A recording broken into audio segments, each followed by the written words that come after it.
Hey, GZ, how's it going? Oh, man. Oh, they're happy here at Lino. Hi to everyone at all the campuses. My name's Joelle, if we've never met yet. I'm so excited to be here because I had a long summer of no fun at all without you. Basically, I just laid around in my PJs all summer waiting for ground zero to start back up again. That's not true at all. Actually, I had a lot of fun this summer. Here's a few things that I did. I took a picture with this llama. I have a picture. Yeah, there I am. I took a picture with this llama. I rode on that log ride at the Mall of America. I'm legitimately afraid of that log. I grew one yellow pepper in my backyard. That was all I could do, but I'm extremely proud of myself. Thank you. I'm clapping I'm the only one. Come on, people.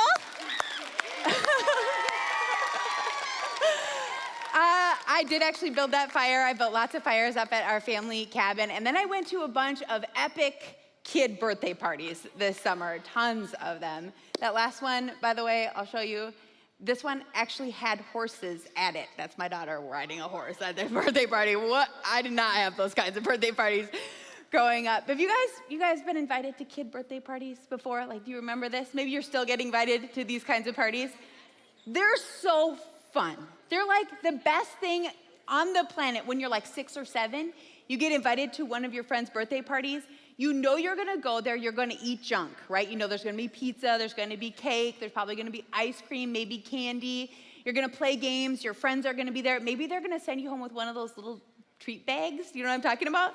With stuff from like the One Spot or the dollar store that you end up losing in like the cracks of your couch or whatever, but you still think it's awesome at the time. Whenever I got invited to a kid birthday party when I was a kid, I was like, I have to go.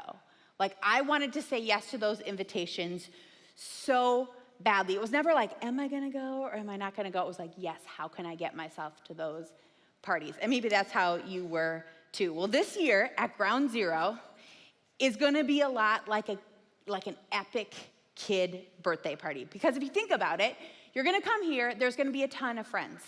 There's gonna be snacks you can get out at the cafe. There's gonna be games. We're gonna have cool music. You might even win a prize or two if you win one of the stage games or something. But there is something even better about an invitation to be a part of Ground Zero this year that makes the invitation absolutely irresistible. And this is what it is. An invitation to Ground Zero is an invitation to a party with a purpose. Now we're gonna hang out on this word purpose for a second because I just wanna talk about it. I was thinking about this word, and I think it's one of those words that people say all the time and don't really know what it means, okay? How many times have you heard, I'm sure you've heard people say this like on TV or the radio or wherever, maybe at school, like, I wanna live a life that has purpose. And you're like, yes, that sounds so good, but you really have no idea what that means. I definitely was thinking, I'm not really sure that we all know what does it mean to live a life of purpose. Well, I think it's kind of like playing the game of cornhole. Have you ever played this game, this one? Some people call it bags. Raise your hand at Lino if you call it bags. Okay, put your hands down. Raise your hand at Lino. You can raise your hand everywhere. Raise your hand if you call it bags. Do you call it bags? Like 3 or 4 of you. Oh, it's like half and half here. I don't know what it is at the other campuses. Okay, so here's the thing with this game. You get these bean bags, and you can throw them, and it's just a fun game to play with friends. You just hang out with your friends, and you throw the bean bags, and you talk to your friends, and it's just a good time. However, the purpose of cornhole is not to just stand there with bean bags and throw them in the general direction of a piece of wood. If that were the purpose of the game, you would not play it for very long because you would not win. There would be no competition, no excitement. You would just be like chilling by some wood with some bean bags with your friends. And eventually you'd be like, this is dumb, let's not do this anymore. No, what is good about the game is when you have the purpose of winning. You guys know I love winning. If you've been around Ground Zero, you know.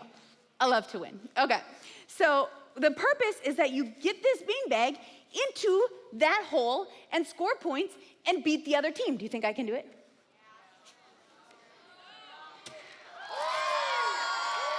You guys, Do you know I've been thinking about that all week? Like, will it go in or won't it go in?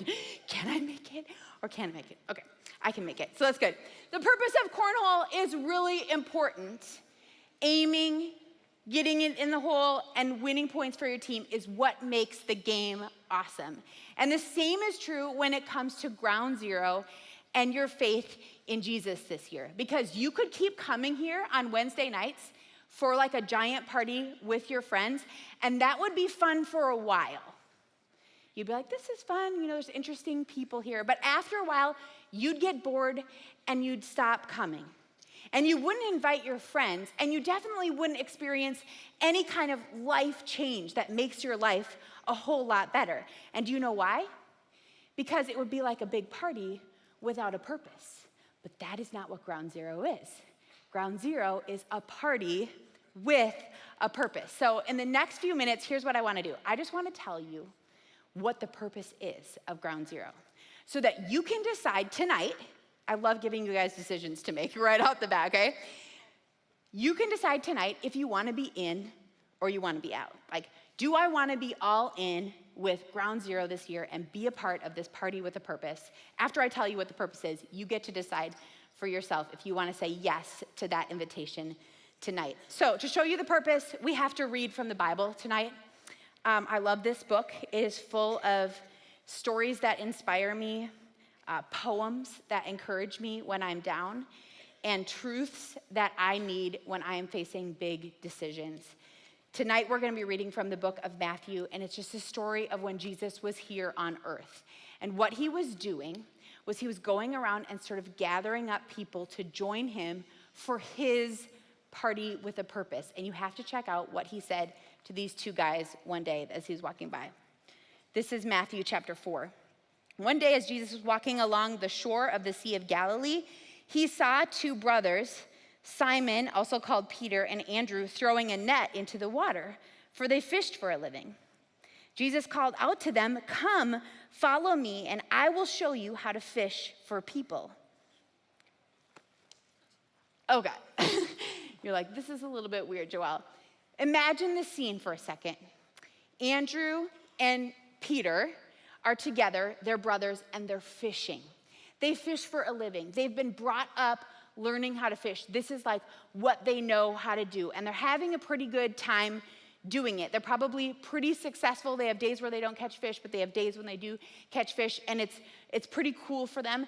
And then there's one day, this religious teacher / miracle worker that they've probably heard about just casually walks by them and invites them to stop doing what they've been doing their entire lives and do something totally different, to live a life with purpose.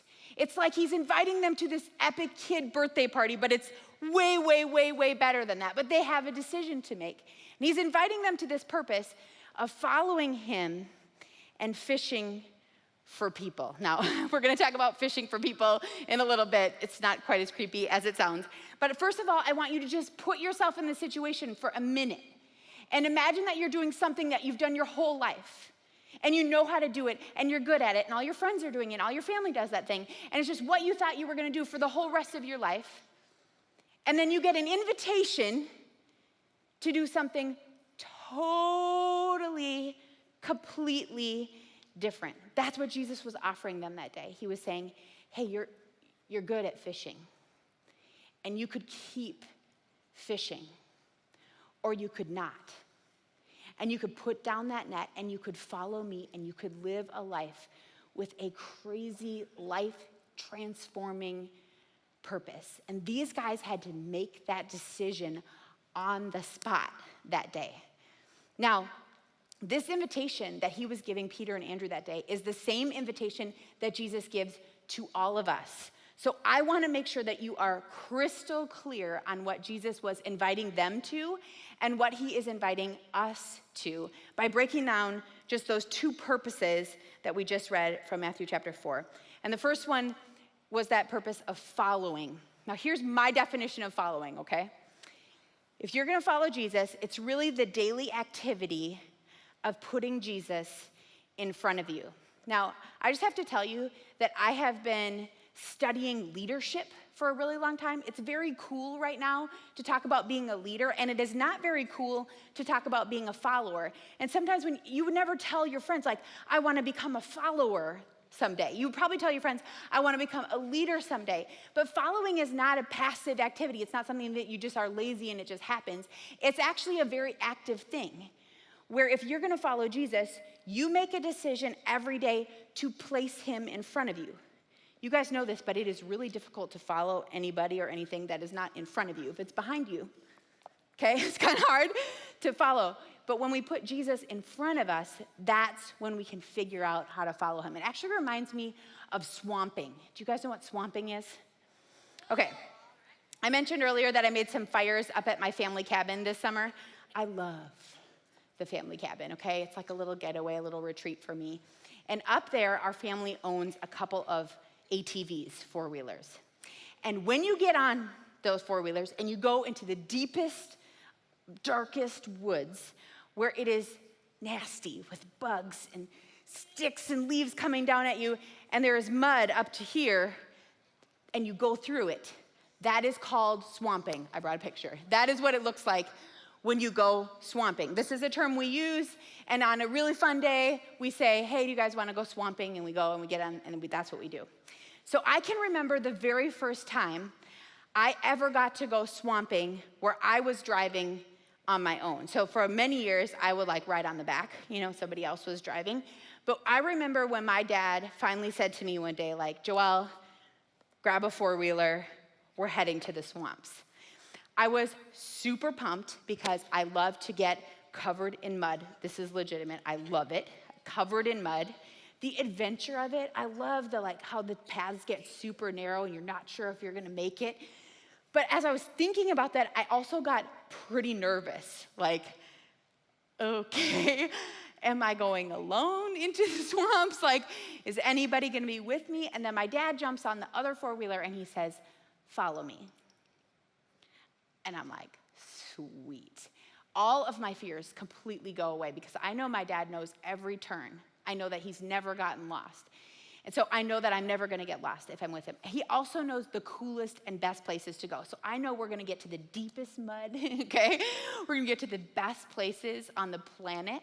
And I know that if I get stuck, which is something that happens when you go swamping, he's gonna pull me out. He's got a tow rope and he's gonna be in front of me, so he'll just hook it up and he'll pull me out of the swamp. And guess what? That's what we did. We went into the deepest woods, to the coolest paths.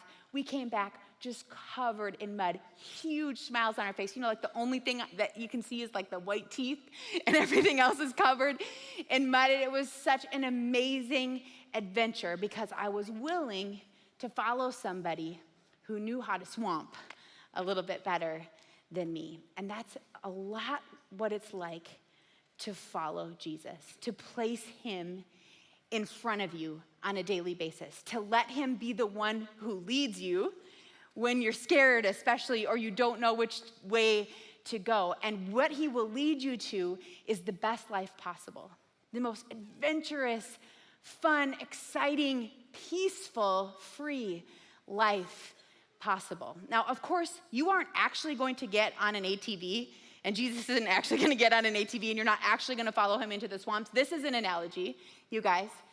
But the idea of putting Jesus in front of you on a daily basis is absolutely possible for you to do, even starting tomorrow morning. And here's my idea for you. My idea for you is that you get a Bible. Maybe you have one. Maybe you don't have one. Maybe you get one here tonight. Okay, we have them all over the place. Or you get the Bible app, whatever you want. And you put it next to your bed or on the floor next to your bed. And then tomorrow morning when you wake up, you open to the second half of the Bible. If you don't know anything about the Bible, it doesn't matter. You just open to that book of Matthew that I just read, or the book right after that, Mark. And you just read a couple of verses, a couple of sentences in your Bible tomorrow morning before you do anything else. Close that Bible and then go do what you do. Get dressed, eat your Eggo waffles, or whatever you do. But the first thing you do tomorrow morning is you put Jesus in front of you. And when you read those couple of verses, you're like, Joelle, that's not gonna make any difference. believe me, it's gonna make a huge difference. Because you are literally going to sit, what you're saying to God is like, I'm putting you in front of me. And all day long, I want to act like you, and I want to be like you, and I want to do what you want me to do, and you're first, Jesus. And I'm following after you. That's what Jesus was inviting those guys to do that day. That's what I'm inviting you to do right now, tonight. So good. All right, I want to go back to those verses in Matthew chapter 4, because the second thing he asks them to do is the one that I said I would explain. He asks them, well, he says he's going to show them how to fish for people, which seems extremely either like creepy, fun, or gross, depending on who you are. Here's how I pictured it. Like, I picture me with a fishing rod right now. I'm casting it out here. There's a hook. I hook one of you in the neck, give it a yank. It seems gross. So that was the word I landed on, okay? Seems like a disgusting picture. Guess what? That is not what Jesus was talking about here, okay? What Jesus was talking about was something extremely simple. We told Andrew and Peter, hey, you're gonna follow me, and then you're gonna fish for people. What he was really saying was, you're gonna invite others to join you in following me. Fishing for people just means that we invite people to join us as we follow Jesus. And here's why he included this in the package purpose deal that day. He included it because he knew something absolutely true and absolutely brilliant that you all need to hear tonight. So lean in a second, okay? Jesus knew that if we try to follow him by ourselves, just like on our own, we would at the very least really struggle and maybe even lose our faith and get off track from our faith in Jesus if we try to do it by ourselves. But if we follow Jesus with other people alongside of us on a team, we will succeed. So when Jesus was talking to those guys, those brothers that day, he's like, hey guys, I'm asking you to do something super big. And I know it's a very big decision. Come and follow me. But also, just so you know, you won't be doing it on your own. You'll be doing it with a bunch of other people that you invite with you to follow me. And the same is true here at Ground Zero. If you want to, you can come and be a part of this party with a purpose. And all of us together here at the campus that you're at right now, but also at all of our other campuses, it's like an army of middle school students gathering together on Wednesday nights to figure out together how we follow Jesus. That's our purpose. We're working on this together. Some of us are doing great. Some of us aren't doing this at all. Some of us are figuring out if we even really want to follow Jesus, and that's all fine. We're just getting together to figure this thing out together. And then we aren't doing it alone. We are inviting others to join us. And together we are going to be on a mission this year of growing Team Ground Zero so that we can watch our friends and our classmates and our teammates and our neighbors and maybe even our relatives who are also in middle school have their lives transformed by Jesus, all the while that Jesus is transforming us too. I don't know about you, but this sounds extremely good to me. Our purpose as Ground Zero is to follow Jesus and to invite other people to follow Jesus with us. And if you want to, you can say yes to being a part of that this year. And I'm going to invite the bands to come out at all the campuses right now. And I want you to look, while they're doing that, I want you to look at the token we gave you when you came in to large group. It just says yes. And here's the idea. The idea is that you hold in your hand right now a decision that you get to make. And if you want to tonight, you can just say, hey, I do want to be a part of Team Ground Zero this year. I want to go all in and figure out this following Jesus thing and figure out how to invite others to join me in it. And I'm saying, yes, I want to be a part of that this year. And if you are, then during the song that we're about to sing when the bands come out, you are gonna bring these up. There's gonna be people with buckets at all of your campuses, and you're gonna drop your yes token off into one of the buckets. And then you're gonna pick up another token, and this one says, can you read it? Team GZ. And this is for you to take home. And this is just a signal to you. I mean, there's nothing like magical about this, you guys. It's just a signal to you, a sign to you that you've made that commitment. And it's a sign to God that you've made that commitment. And you'll get to see everybody else doing that too. And you'll see this strong, unstoppable team that you have decided to be a part of this year. You guys, getting invited to an epic kid birthday party is great.